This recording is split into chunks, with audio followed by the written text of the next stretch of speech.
Hi everyone, this is Nivedan from Coffee and Startups again. We're on another episode here. We've got Amrit today as our guest.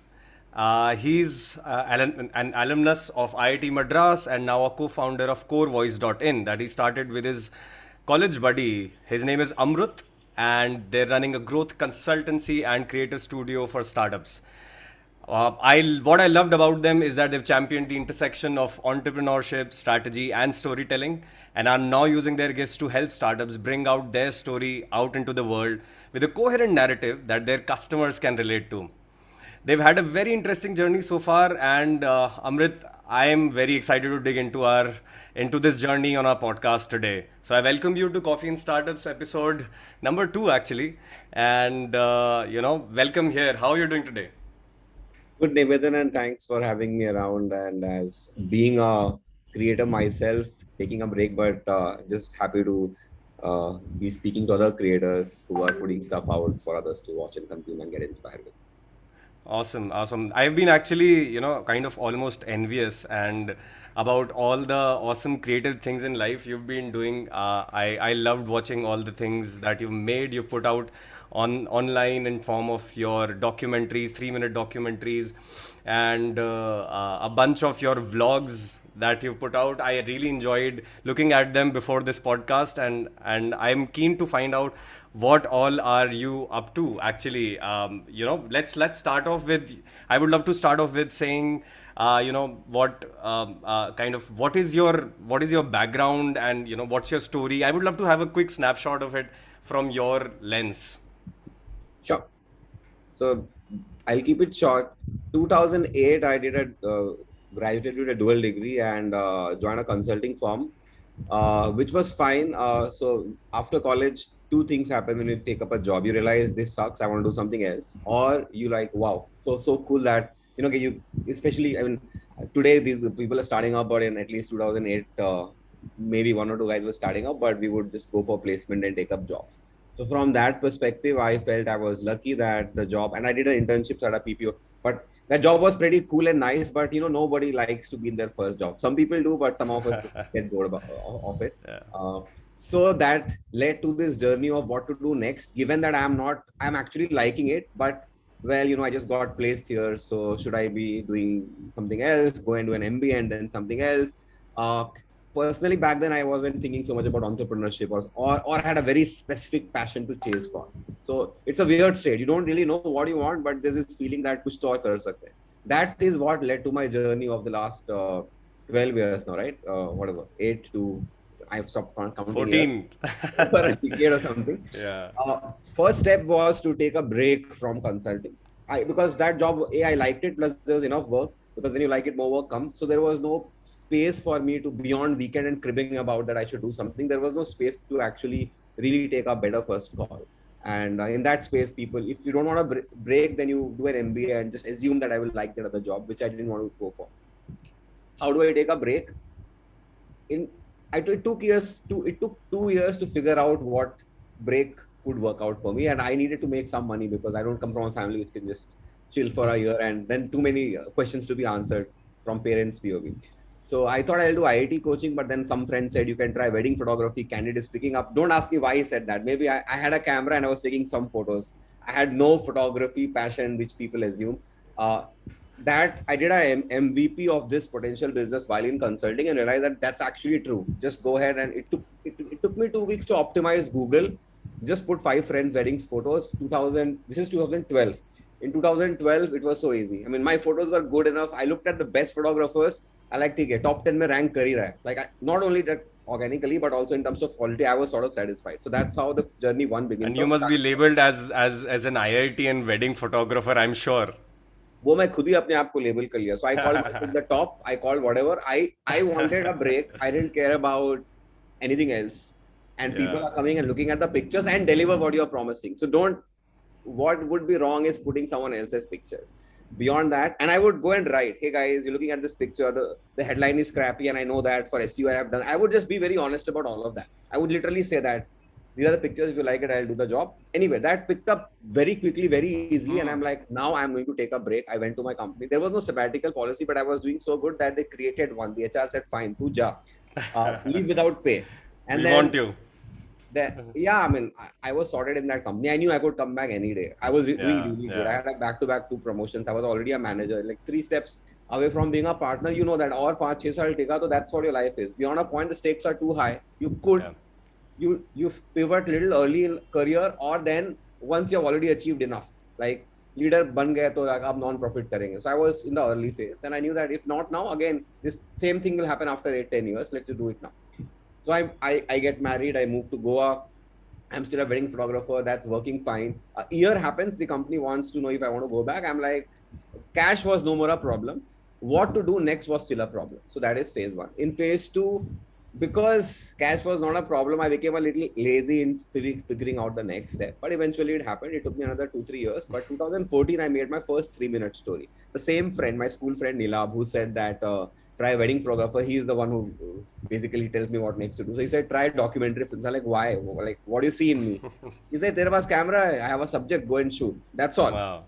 That led to me this journey, which I realized, shit, storytelling is so hard. I don't know how to do it. And I could see how in my consulting, that was a weak area. You know, all this analysis is fine, but what is that 2-line story you're giving a client? And my partner kept giving hints on that you need to sort of, that is what consulting is about, right? Eventually, all that you do, if you can't explain what you mean by it, people will build their own story. If you show a table, somebody will build their own story. So don't show a table.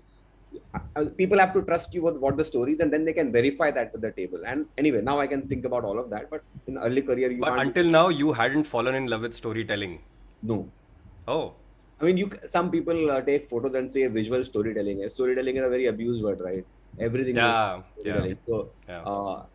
I I mean, I would have said the word, used the word, but today I really know what it means, and I'm sure that a lot of people watching it still don't know what it means. That's fine. Yeah. If everybody's journey, story and storytelling, two different things, first of all, but fine. So just quickly, I think it's becoming long, but to wrap it up, so 3-minute story is basically a short format documentary story. The reason it's short is because I could not figure out how to make anything longer. I'm like, ऐसे storytelling नहीं आता है. It's a very strategic call. I can I had understand. wasted a group of guys जिनके ऊपर मैं documentary film बना रहा था their time, and like, यार, I should give them something. It's odd. They will feel like I was just doing time pass. Yeah. And so I thought, what can I do with all that I've shot and understood, and I have no clue. I said, first thing I could do is, what is the shortest span of time in some video can be pulled off? This is 2012. My YouTube channel is pretty old, but I wasn't even on YouTube. This is not that content era where everybody was putting out content, frankly. Yeah. So my stuff was going on Vimeo and stuff. No You're one of shorts. the OGs, I Yeah. would say. No Instagram reels and all of that. So this is a Yeah. different era where YouTube has this long format videos, frankly. So I'm like, 1 minute is too short, 2 minute, maybe 3 sounded like a decent duration in which I can finish off one topic, right? So I did that. Nobody had made a story on that topic, which was about why some people still shoot on film cameras. So for some reason that became viral in the photography circuit. Some girls saw it and they said, we are doing this workshop in Bangalore, do that. That story became randomly viral on Vimeo, some 1 million views, which is weird. Like, people have moved on from Vimeo since then. Anyway, so I got a lot of these free assignments, ended up traveling to, I think, Uganda for a paid assignment just by pushing it. Within 10 stories, I ended up like telling startups, yeah, their product should have a story. You can have a product demo video, but can I do that for you? So Flinto Box was a company in Chennai. Anyway, so that journey got started from there, which continued till last year and still has. So I have been making a lot of, this became a way to make brand films, eventually got into ads also because people said, you understand our thing better, and can we write scripts? So I worked with script writers, I started working with actors, so now I have done all of that. And because essentially storytelling is the underlying theme, I personally do like documentaries, but sometimes there is this script use case, which it's easy to write a script because in 10 seconds you want to tell it, too much control needs to go in it. Anyway, so that is the storytelling journey. And last year, all this while, Amrit, my great friend, and we graduated together, and he started up his startup journey right from the beginning. For about a year, he was in Hindustan Lever, and then since then he has been a startup guy. He started online library, pivoted to a bunch of different things. Then he passed on his startup to somebody else, his other partners, and he himself started working in other startups to see what else is there out there, and mostly tech startups, and mostly in marketing roles and stuff. So last year, he left his previous company. He was a vice president and taking care of marketing and growth there. And because we had been in touch throughout, often wherever he worked, both his startups and the places where he joined as an employee, he would end up involving me for some video content, some brainstorming content. So we just knew exactly what both of us were up to. So in Got October, it. we were like, there is this feeling that we So got that this is where the story of core voice CoreVoice.in begins. begins. Yes. So I had identified a clear problem, and he agreed with that. That a lot of companies who approach me still don't know how to make good use of the work that I do. Their Yep. marketing team is not up to my. And the problem is, I come from a strategic consulting background and a filmmaker, so I can see the problem with the Yeah. marketing team. And often I would realize that they are asking me stuff which is not my scope of work. So it looked like, yeah, somebody needs to help these guys with right growth strategy, right marketing thinking. And Amrit was doing in his company anyway. Hmm. So I said, Amrit, let's just do it together, because sometimes we are good at certain things, but we want to figure out what we want to focus on. So I know I am Hmm. good at strategy, but and if the strategy is good in the setup where I'm creating content, my content also will be used better. But I can't do everything. So that's how Amrit and I came together. I really genuinely enjoy creating content. Like I could die doing that and can do that every single day. Amrut enjoys solving problems. He also loves writing, and he is a great creator. Not necessarily his creation is in the form of videos or photos, Yep. but he's a great writer. And but he's a creative person in general. So when we brainstorm creatively, be it looking at an edit or looking at a strategy, we love doing that. And then when it comes to execution of tasks, we both can split sometimes. So yeah, we both have this creative aspect, getting things done aspect, and generally been operating in the marketing, branding, growth domain for a long time. So initially we thought it's just two of us freelance together, and then work with other freelancers. This was the idea. But then Like your hands got too full too soon. yeah, it became obvious that was not going to work. So our Yeah. next idea is not make it too big. We are at about 7 people right now. We want to sort of, I mean, at least I personally want to uh, close it at 30. I read this book called A Company of One, forgot the author, but that author talks about Hmm. how to live a good life, doing work that you like, enough money to go skiing. You really don't need a unicorn, okay? And I Correct. sort of agree with that philosophy. Amrut is a little open about that. Uh, I mean, yeah, he's generally open about things and doesn't become too rigid. So that's where it is. Once we reach 30, we'll see if there's a pushback from him or my views change. But so far, that's the journey, Nivedan. No, that sounds great. Actually, this is quite a, I would say, I mean, as an outsider, maybe not for you, but as an outsider, it looks like, you've traversed a bunch of interesting hills and mountains and different journeys you've had via through filmmaking or consulting, your strategic consulting. And now that the two of you have paired up to solve bigger problems outside your own immediate circles, I think you're helping out startups sort their strategy and marketing, all of that.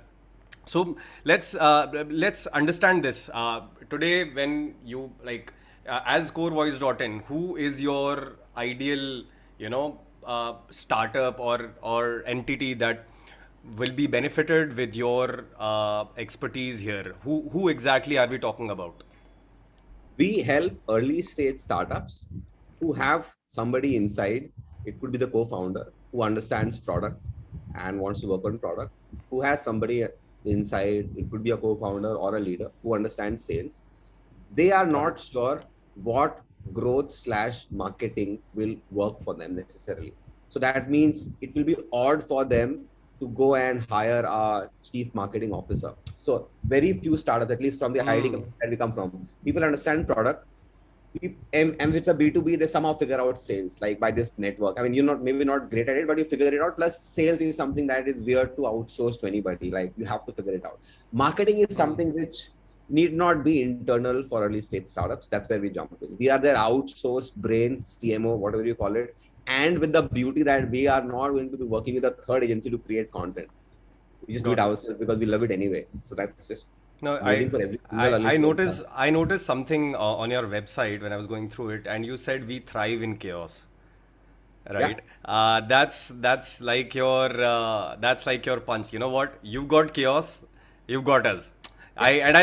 I like the usage of the term chaos here because you're coming in at an early stage when almost everything is uncertain. You don't know what market you're serving. You don't know exactly what product will fit in that market. right? You don't know how do you reach out to these people, where are your customers hanging out. So there's a lot of uncertainty, and you saying that you come in and you kind of tame this chaos, make sense of it, and kind of chart a path ahead is what it made it explicitly. You had a very like document format website. I could see that it was very intentional, that you wanted it to feel like a simple brief of nothing fancy, no grand images, no big promises. This is who we are, this is what we do, and it made it very explicitly clear in my mind. Okay, if there is something that I need tamed, if there is too much chaos happening, especially in the context of growth and marketing, it made it very, you guys made it very clear that okay, then we can talk. What my first question that came immediately was, if you help early stage startups, by definition these are companies who are not in a great position to pay very well. What does that mean for you? I mean, they're not Series A, Series B funded. How do you usually operate with them? From early stage we are moving to Series A also, by the way. Except that the chaos is more, and the passion to make something work is more at that. So yeah. we are not charging McKinsey rates, frankly, right?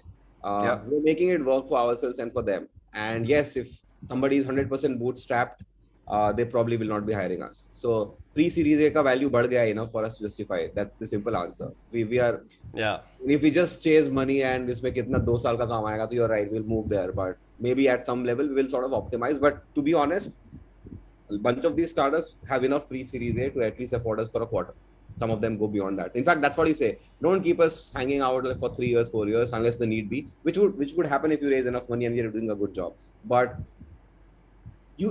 the thing is that the value is justified, right? I mean, you are anyway hiring and selling with the Series A. So we are not charging such a bomb that it becomes a deal breaker, frankly.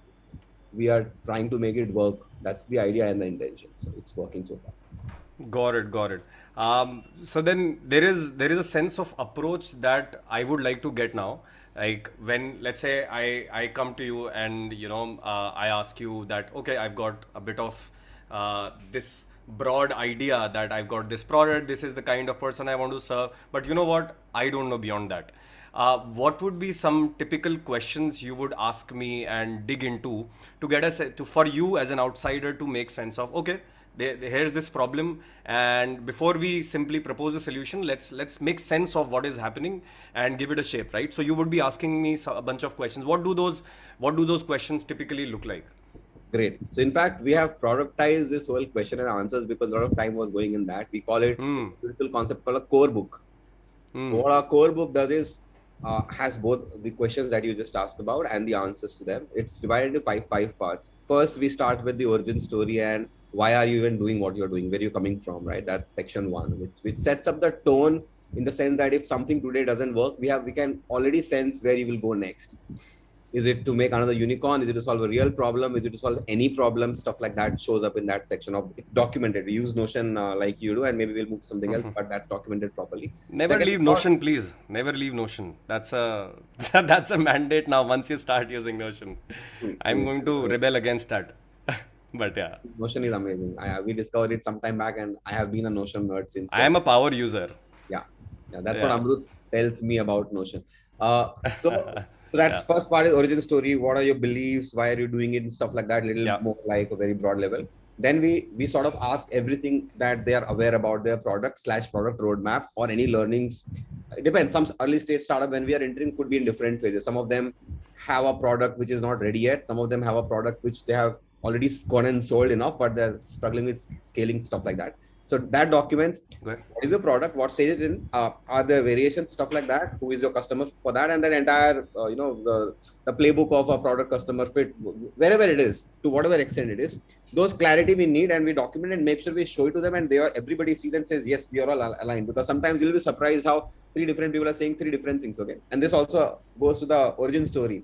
3 co-founders can come for absolutely different reasons, but when you document it, at least it's clear. There is no confusion, there's no ambiguity. That's why we call ourselves CoreVoice. CoreVoice essentially means put all of this together, make sure everybody sees how one thing is fitting to other. The third section is also called the growth section, where we want to document what are the growth experiments that you've already tried. What have you tried in terms of growing via sales, and what have you tried in growing through marketing / branding efforts. Yeah. Most startups would not have a very hard-on branding effort. It would Yeah. be mostly a marketing which leads to a lead gen, which leads to a sales, because you're early Yeah. stage. Yeah.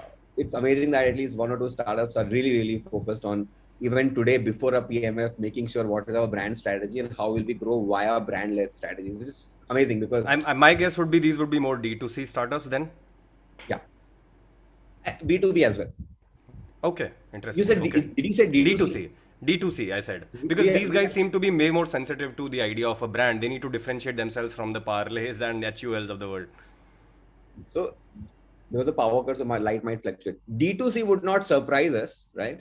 But I'm saying B2B and B2C also, some early stage startups have started thinking about brand right from day one, which is amazing. That's what is surprising, because at some point it felt like nobody would care about it. Yeah.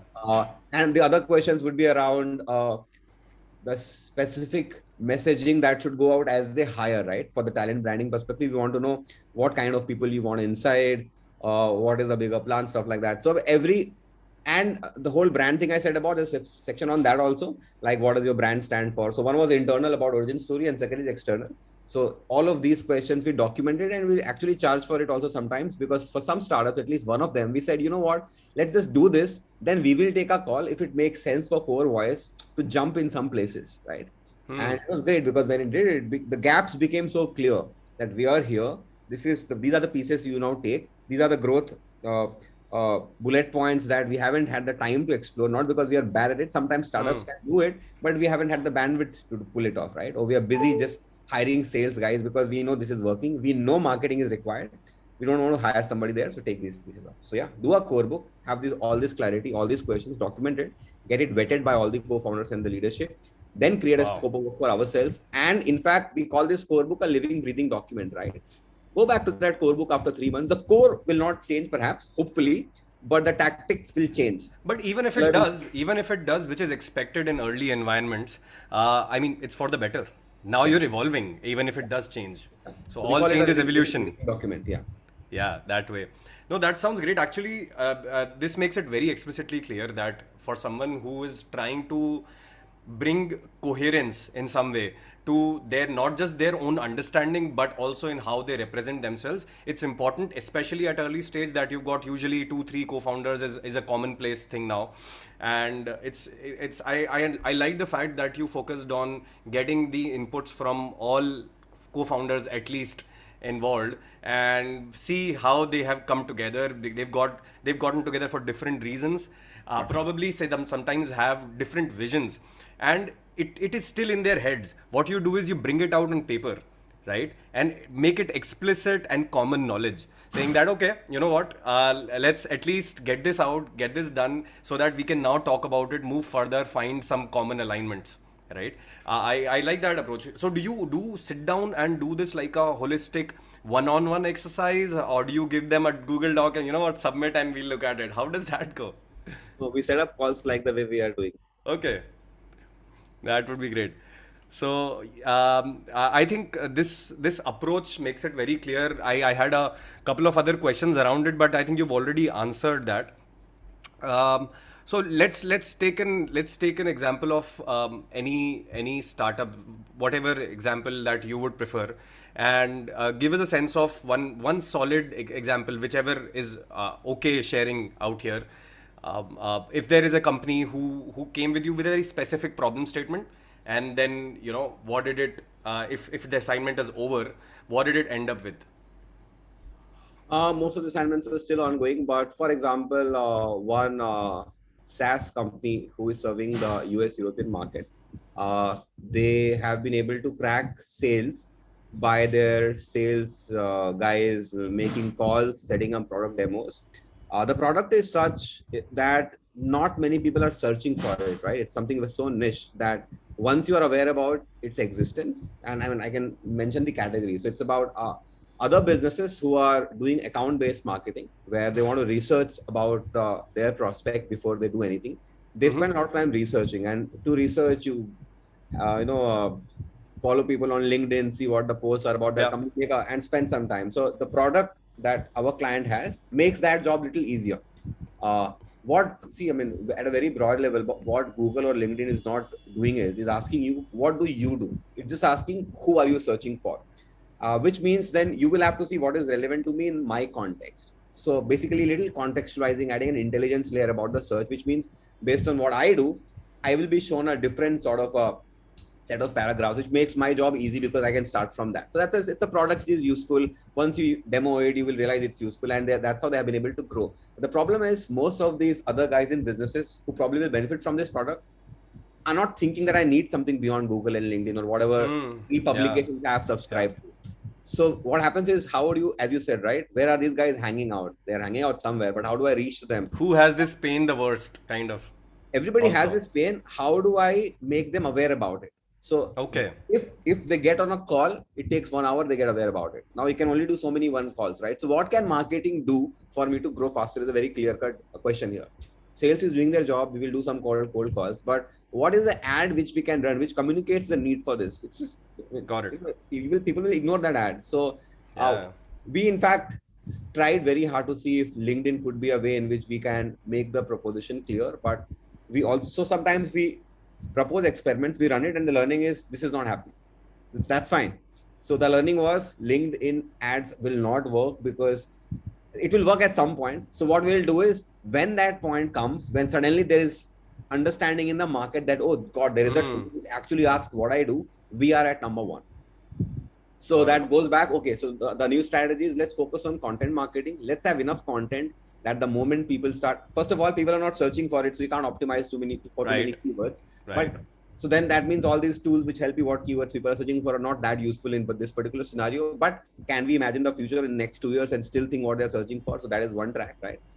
Gear up for the time when that will happen. So those things were in the founder's head at some level, right? Even when he hired, he said, I do not think LinkedIn will work because I know these guys are not searching for it.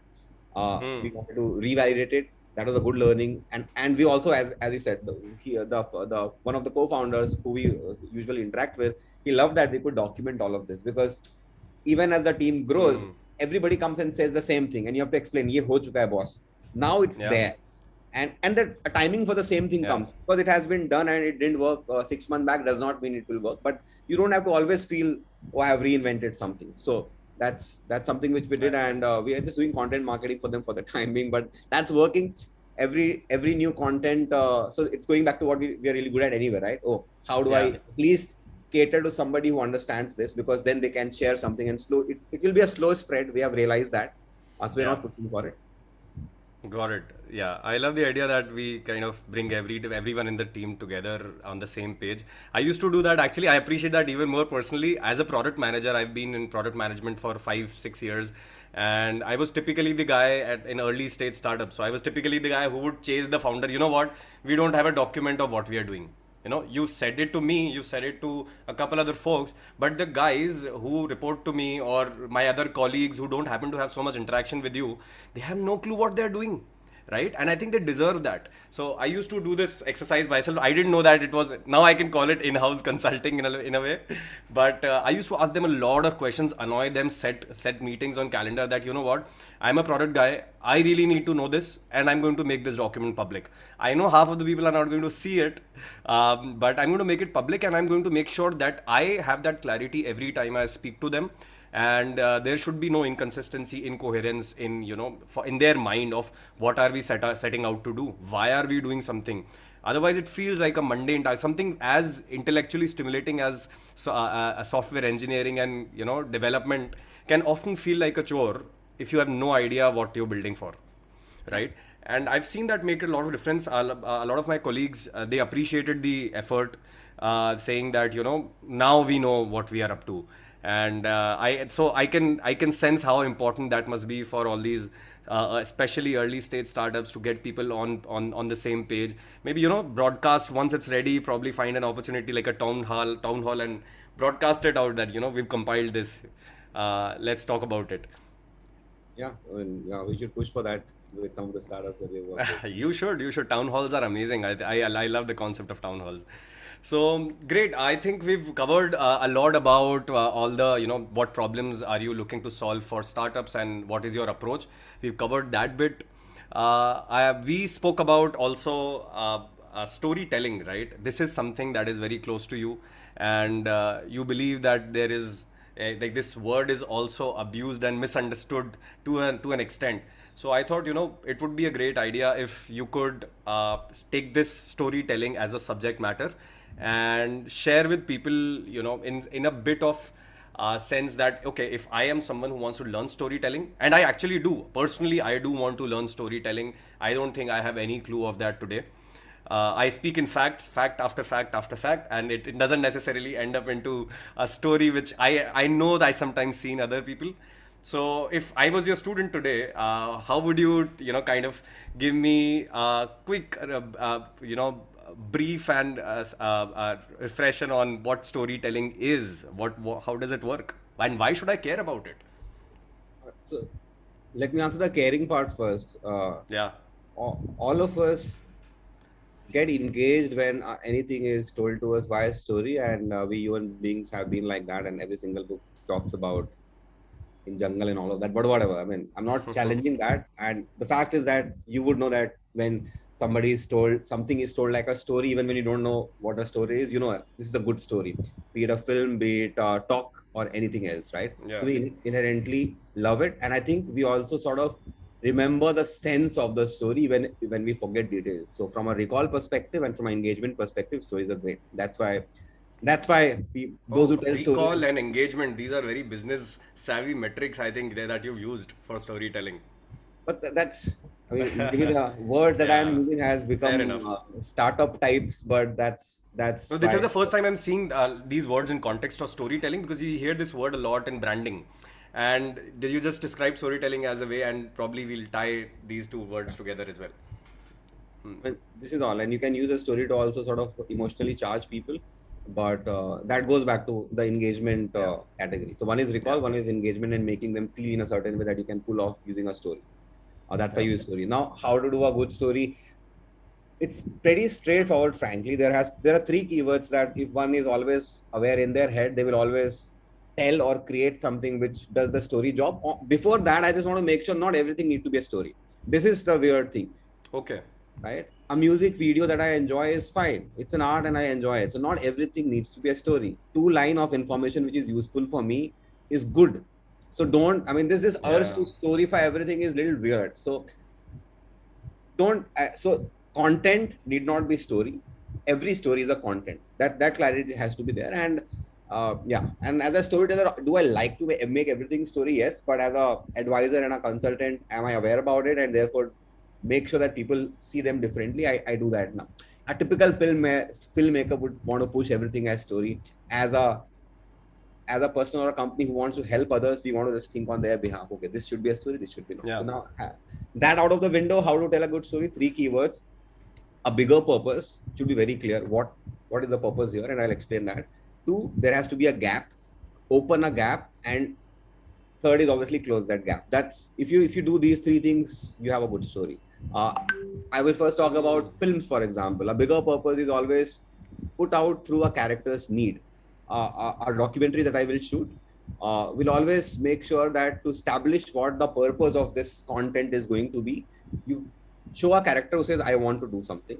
Oh, I want to marry this girl. Oh, I'm in a problem. I'm a gully boy. I want to become a rapper. Whatever. The purpose is very clear, because if the purpose is not clear, people just won't know where to place the gap that you're opening and closing. After that, keep opening a gap and keep closing it. And there are infinite ways to do it. That is sub Oh. bullet points. But oh, the gap is shit. I do not know what to do now. And then closing it, now I know what to do now. The gap is, there's this big hurdle that I need to cross. Close it. This is how I cross the hurdle. You could apply the same thing with presentations, right? Make sure that the objective of your presentation is very clear. And then instead of saying the result, first open the gap. Hey guys, we wanted to, and the way we say sometimes, right? Oh, we are going with this hypothesis. That's telling a story, right? What I'm saying is this: A, it's very important for us to know these two numbers. B, we do not know what it's going to be. You just opened the gap. Hey, now we know the story. So that's it. And then it's a matter of, so this is the story part. Then a matter of storytelling. How do you do a good job of doing it? Are you spending too much of time in explaining the objective? And Ashutosh Govarkar film is just spending too much of time in doing something which I've got it. So that is the storytelling flaw. All of them are telling great stories. Storytelling is a personal choice, and you have to feel your audience. Some audiences will immediately say, we don't care about objective, we know it, dude. So, you don't always have to package it all together. Some people say that we already know the hypothesis. So sometimes you are just completing the story. So storytelling involves how do you be effective about it, know your audience, keep it short, keep it long, spend more time on which section, how many gaps do you open, are you becoming repetitive about it, is it predictable, etc., etc. So one, getting story is easy. To become good as storyteller, you just have to do it a lot and become a little good at it, because there will be never a right formula, right? That's why films don't work, or a presentation, or sometimes a stand-up comedian who knows a good story, some of his shows will do great and some of them will not, and that's why they go to open mics for the same reason. They all have great stories. Storytelling needs a little bit of iteration, and wherever there are chances, even when I do ads, right, I go with that. I will try and make 5, 6, 7 different ads. All of them will have the same premise, but if I can make 7 or 8, there is no time to iterate. So I will have to just see the audience response, and one of the ads will just do better. Not because of anything else, because uska storytelling thoda acha aa gaya, you know. Which So even you wouldn't be able to predict. Ki, okay, this yeah, gap and this serving or filling that gap, these two things, it's hard to measure what would appeal until you really see the numbers. You're saying still. you can predict for all you do, but you can't be 100% sure. You can become better at it for sure. I mean, so You to can have a, curate a bit though. you will have a better baseline compared to a novice. But Yeah. if sometimes there is no chance, right? You make a film and there is no way. But if there is a chance, if you make a longer edit and you have a captive audience who can give you feedback or just observe their feedback, don't even ask for it. And if you have the chance to make it shorter, do it. In ads, you could do it. In content on LinkedIn, you can definitely do it, right? I can make 10 copies and just see which is working, and stuff like that. All of them are telling stories. So yeah, that is the way you write a copy is storytelling. What copy you're writing, what film you're making upon, the basic structure is a story. Those who don't know the story, then they fuck up everything. Sorry for using that word, because if you don't know that you have to open a gap and close a gap and make sure at every point the bigger purpose is clear, if you don't even know it, then you don't know what problem you have to solve. Right? I think this is something that all of us can relate to, because this is the first time I'm hearing storytelling being described in this format. The three elements you said: there is a purpose, there is this gap, and then how do you close the gap? The entire walkthrough of that in an engaging, probably a slightly emotionally stimulating way is what makes a story great. And what I just got thinking was, there are often times where people go on they go on and you lose them completely, right? That okay, this person has been saying something for a while, but you're kind of lost. And is that like an intuitive way that I'm feeling inside, this is not a great story, it doesn't engage me, or I don't care about the purpose that whatever has been highlighted. Maybe there was no purpose stated. So is this intuitive feeling that I have when I lose the other person and they go on blabbering, or whatever they are talking about, does that mean that is bad storytelling necessarily? That my intuition is telling me that we can't go on further. It probably is. It probably is. Bad storytelling is when a person spending way too much of time on any one of these elements. Like he's just opening the gap. I'm like, yeah. So that's why I'm saying that you read आगे the बढ़ो audience यार. pulse. If you're speaking to somebody, you read the audience pulse. I do that when I listen to my recording. I'm like, shit, I said this thing 3 times. Okay. I have that understanding. But yeah, people do it. Amazing. I think this is, I just got a free masterclass on storytelling. And that is my key takeaway You from got a here. class on storytelling. The class best is to just do it bunch of times. Well, yeah, I guess. I mean, at least, yeah, I feel like I understand the framework. I can try and be a bit more conscious the next time I'm doing that. At least that can be triggered right now. But I think that's a good idea. I should find ways of doing that. On that point, I'll make a comment. The reason the formats like that you are doing works is because by design they are story led, right? You have already set the agenda, so purpose is very clear. Oh, I am going to introduce this guy called Amrit, will say something. So, and then by default, you have done the crudest form of storytelling. I will ask a question to which answer is not known, which Amrit will say. So, Oh, a the talk question is the show, gap. yeah, a talk Wow. show in a sense is the crudest form of story. There is no flow to it, so I can pause Got it, it. right? There is no flow to it because if someone is watching it, they can pause it as long as that gap got answered. So that's why talk shows are the easiest to pull off. No scripting required, nothing Wow. required. Have a bunch of questions. That's why podcasts work, right? To actually pull off a great story requires a lot of time. Uh, Yeah. so the easiest thing, which I mean, not to say that berating you, but the reason talk shows are the easiest to produce, as long as the people answering saying something interesting, and the guy asking question is making sure why this question matters, which you have done, right? Uh, Amazing. that's why these formats No, always work. no. This is actually this is almost enlightening to me. As someone who generally cribs about this, I wish I would be better at storytelling. I think this is literally enlightening, and I think you just articulated very well that in a talk show, this is the nature of it. You kind of start off with the purpose. Question is the gap. Answer is the filling that gap. So there is a constant loop of that maintained, which keeps the people engaged, and as long as we are doing our job fine of making it informative, entertaining, educating enough, it's taken care of. You don't need to spend too much time trying to be a filmmaker at that. So Yeah. this makes sense. So I think this with this our segment of learning storytelling ends over here. I'm going to use this particular segment separately, and I'm sure people are going to love this part. So with this, I'd like to move on to a couple of questions that I have. I want to get some insights and learnings from you, right? With the first one being, a lot of things are changing right now. We're living in a post-pandemic era, especially in the context of that has post-pandemic. You can take that, you can call the influence of social media, and there are so many mixes of trends, technologically influenced or culturally influenced, that are coming up right now. If I were to ask you, what is a particular trend or trends that you would bet big time on for the next decade? What do you think is going to shape us next? What do you think that would be? Wow. There might be a bunch of things, but because I'm deeply involved in a particular project, which I was speaking to you earlier about, is the use of async video at work. Uh, let's look at what happened in terms of short video format, and also because of 3-minute stories. I got into that project because the founder was speaking to somebody, and somebody said, "This is Amrit who makes 3-minute stories, and you have this startup based in US, which is trying to make an app around that. Speak to him." And I'm thinking, not even a decade. This should happen very quickly, right? A usage of video at work is a little weird compared to the usage of video at non-work in the Yeah. TikTok did something.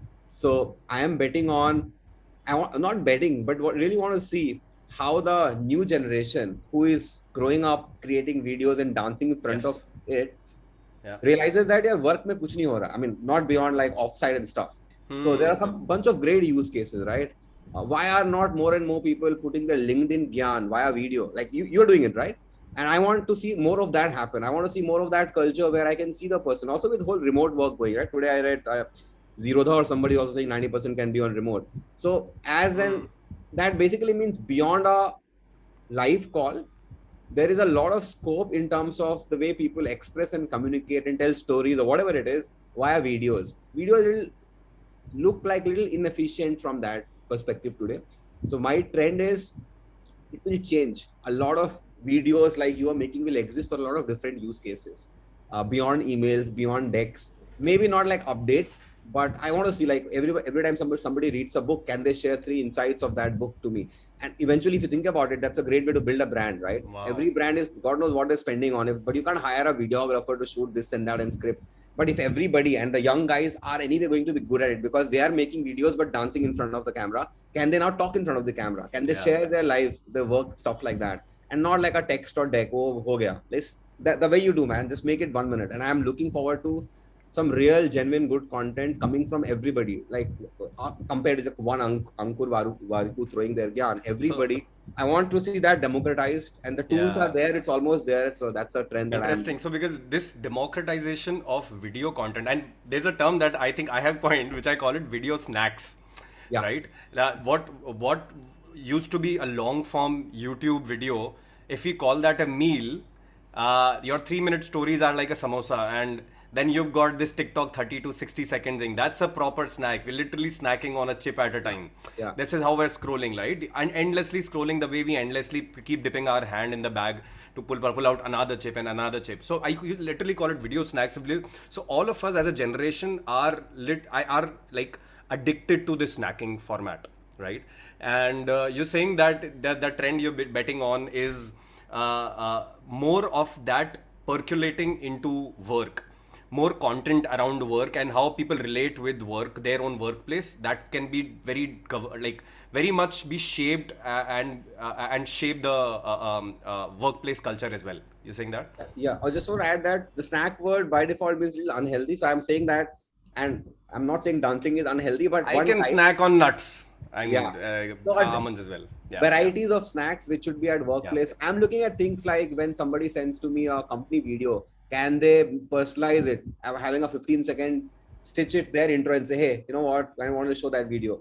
A little bit of personalization of the existing content plus creating content on your own. Everybody should be a creator at workplace. I mean, this creator thing, and it's going to happen, man. It's going to happen, and probably it's happening, and it has just not crossed that tipping point. And this app is called Whittle.com, and we are at that cusp, and maybe some other app will succeed, who knows, but at least I am signing up to be your first user, a beta user, whatever category you're in right we now. got guys from Amazon, Microsoft, all of them trying it. But the thing is, because it's so new, Yeah.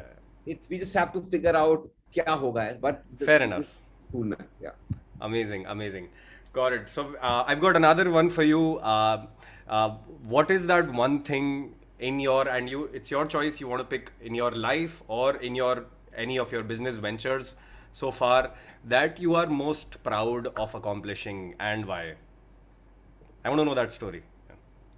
I would focus on CoreVoice. My other ventures where I work on my own, and I would take help of freelancers, be it photographers or more filmmakers. But I never hired someone for the first time, and I would hire when I was a consultant. But and a big multinational doesn't really matter. But I'm very proud of the fact that Amrut and I have been able to tell exactly what we stand for, why we are doing this in a very transparent manner, and even when we are saying that we are not here to have another product and becoming a unicorn, right? And yet people are saying we want to work with you. Right now we have 5 interns from IIT Madras, guys who could have interned in a bunch of different places. One of them actually had an internship in a VC, right? To see that when you say what you truly want to do, and not to make money. I mean, everybody should make money, but the passion connects, and so proud of that actually happening, given that we had an idea of two people just doing it because as friends we could pull it off in October, and it's May, so it's like this newest startup you could get to interview. So really proud of the fact that the right kind of people are saying yes, let's make this work. As you said, yes, if I want to operate on the intersection of actually creating content and strategy, where my analytical brain is not overused, but my creative part is also not overused, because this one guy who was editing videos, he said, you know what, I don't want to just edit videos, I want to do marketing. I'm like, amazing. I want, and if it's going to be a small company, every single person could be like that. Yes, some specialists could thrive, and that's fine. But I guess specialists would find other places to work at. But how do you make an organization where somebody who really wants to sort of have all of these aspects about them alive in the workspace, not ki hobby ki tarah, right? Today I can go shoot a photo, make a video ad, and do strategy. More and more such people who wonder where they should fit in. We want to be that place where they come and fit in. It almost feels like you found your ikigai in that sense. This is something that you love. You have the gifts to make it happen, right? You have a purpose you can align it to. So I think all of these falling in place, no wonder it's one of your proudest, accomplishments to have, to be able to be in this place where you're starting this off and enjoying it. And not just for me. So for me, it was already sorted. I was sorted before that. The fact that I get a chance to do it for others like me, wherever they are, whoever they are, and they're finding and slowly getting part of the thing that we have started. Yeah, and I'm envious that you're doing it from Goa. Maybe I'm sure you get to hear this. Because I'm in Goa. Who knows? Yeah. So, okay. Then there would be, I'm sure not everything comes easy. What is that one, or rather the hardest thing about doing things at this time? What makes you, really make sleep difficult at night? The hardest thing is the understanding that everything is uncertain. Oh, are we riding on a boom which will collapse? And especially if you hire people to make sure, to be a one step ahead in predicting something that might go wrong is the hardest thing. So far, we haven't let anything, I mean, a deliverable or two might have been delayed. For example, like we are not funded, we are bootstrapped, right? Cash flow pays for all the salaries. So that is a fear that we carry. We'll probably put out our savings to pay people off, but that's a genuine fear. It hasn't come yet because it's again been an early journey. So far, it has been a good ride, but we are cognizant of that happening any point of time. Or as we grow from 7 to 10 or 15, would there some sort of a cultural thing happen, stuff like that. At a small level, bunch of things are sorted. It's because the personality of Amrit and uh, my personality are driving everything. So a long-term apprehension of something might go wrong is the biggest fear as of today. Got it. Got it. With this, I think there's a couple of very quick rapid fire questions that I have for you. Um, what do you think is easier, doing business or creating content? Creating content. What is harder, building a team or building a culture within the team? Building a culture within the team. Great. What is one person or even any entity, organization, startup that you admire the most? I have no clue. So I'm one of those person who just You've got too many, or yeah just no admiration for someone? yeah maybe too many. So that question just doesn't apply to me. I don't admire Okay. photographers, filmmakers, nobody, man. I like everybody for their thing. So that fanboy thing, I have just not been. I have been a non-fanboy person. So if I name random, I can relate. If I can relate, actually, if I was to be asked this question, probably my response would be the same. Very, no, very much not a fanboy. So I'll let you pass this one. You watch this Shark Tank India thing, the season that happened just now, a bit. I didn't watch it, but because I know Vinita and she's sort of Oh, whatever. Like she's one of my patrons who pays me some money, whatever. There's this concept called Patreon.com. I have like 5 patrons, and she I know happens to be Patreon. Yeah. Oh, she's a college senior, right? So I have seen clips mostly because we are on okay. Instagram together and stuff like that. So And yeah, I've seen her become a celebrity since this Shark Tank happened. yeah, yeah. From the time when So I picked Vinita, so then I you have heard to you have to tread this question lightly, carefully. Who's your most and least favorite Shark Tank judge? And you most have to favorite answer Vinita, both. even when I have not seen anything. At least I don't know, man. I don't even know the names of other people, but yeah. So wouldn't comment on the worst. I just haven't seen them. But Vinita is best. Everything else is second best. Oh, wow. Very, very diplomatic of you on this. Yeah. And in one word, what is the best and worst part of starting up? What is that one thing which is both? The best part of starting up is that you could do stuff for other people than just doing it yourself again, Hmm. compared to my being a freelancer. Yeah. I'm not comparing it with being in a corporate company. So I can do stuff which involves other people and think about what is good for them and make a space for them. Not everyone can be an entrepreneur, but they can still thrive in what I create. The worst part of startup is everything else is, I mean, to think about the money, to think about growth, to think about hiring, to think about firing, to deal with the whole stress, which, I mean, it's, uh, it comes with, I mean, calling it worse, I mean, you can get rid of it, but I mean, yeah. it's hard. Let's put it that way. It takes it's stressful. Building any business is Yeah. stressful, and Yeah. this There is causes this stress. stress that you have to learn to live with. Yeah. So that's the worst part. Okay, fair enough. So that ends our rapid fire series, and I think we've covered a lot of things today. We've covered starting from your journey. How did you and your co-founder Amrut end up doing CoreVoice.in? All the things that you told me about what you do there. You got a concept of building a core book, how you bring people together on the same page as a part of your consulting, right? Then whether it be your approach of taking it in a certain way where you get them all the insight that you gather, how making it actionable. You've got all the you shared some of the examples of which companies you're helping and how. You shared what you think about storytelling. You educated us in a very quick crash course. I personally loved that. Was my best bit from the entire discussion today. It's a very simple structure, but I think it doesn't occur very intuitively to our heads that, oh, that's how we should be going about it to make everything more engaging. So I think we've covered a lot of things. We've ended up with a bunch of your insights, your comments on what sectors we're betting on, and very interesting. When I that's very hard to expect that something like a workplace video thing could be as prominent, as prevalent as some of the other entertaining social media out there. So it has been a fantastic one for me. Thank you so much for coming up. I would like to actually end up by, giving our, whoever's watching this and listening to this, you've been living in Goa for a while. I would like to end up with getting a sense of what does life in Goa look like once you move. We've all been tourists there. Uh, I moved in 2013, but a bunch of wow. guys during the COVID time also tried that.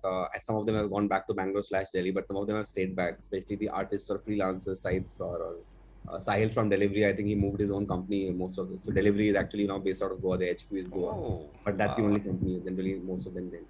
That is the context, by the way. So Goa is great for someone like me personally, who anyway travels across cities and sometimes countries, where when I come back, I have greenery, I have access to beach, and I am not in a city, and yet there's an airport which is very functional. Now, if some, Hmm. it is little boring for someone who loves city life. So that's the answer. I love it because I don't give two hoots about city life. I actually like quiet. Like when I have to go out, not think about traffic and stuff. Not that I go out too often. There's nothing because I just work out of home in Goa, and there is no. I have some social life, but not much social life here, right? So I like For it. all of us who don't live in Goa, for us, you're drinking beer every single evening. Is that not the case? There might have been times like that, but yeah, why not? Yeah. Yeah. Yeah, That's how it's different than, I mean, when people visit Goa, they're like, booze is cheap. But, but yeah, once you start living there, I guess you're more you become more of a coconut than a beer person. I hate coconut. I still love beer. I still love beer, but yeah, whatever. Yeah. But I can have beer any other place. Little costly, but that's fine. The greenery and away from hustle bustle of city life without feeling disconnected. I could do that in Shimla or a Manali, but to take a bus to reach Delhi or some costly airport is just very inconvenient for someone who travels a lot. For someone who is Hmm. connected, Yeah. I can take a flight to Bangalore and work tomorrow, right, and come back and here just. So that's a very sweet spot, sweet, Yeah. what do you say? Like, you have a Indeed. best of both worlds sort of thing. Goa is the only such place in India. I have done my I, research.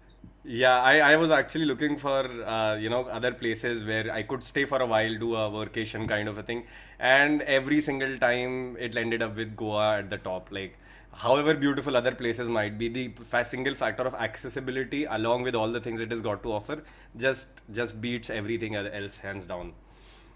That's why I've Got it. stuck in Goa for this long. Well, I wouldn't call it being stuck, but thank you so much. Thank you so much, Amrit, for coming up today. I had a lot of, I enjoyed it truly talking to you and learning about your journey, all the things you've done. And thank you for sharing that so candidly. I really appreciate this. My pleasure, Nivedan. All the best for your subsequent episodes and may your channel grow a lot. Thank you, everyone, for whoever was watching this. This is Nivedan from Coffee and Startups again, and I'll see you in the next episode.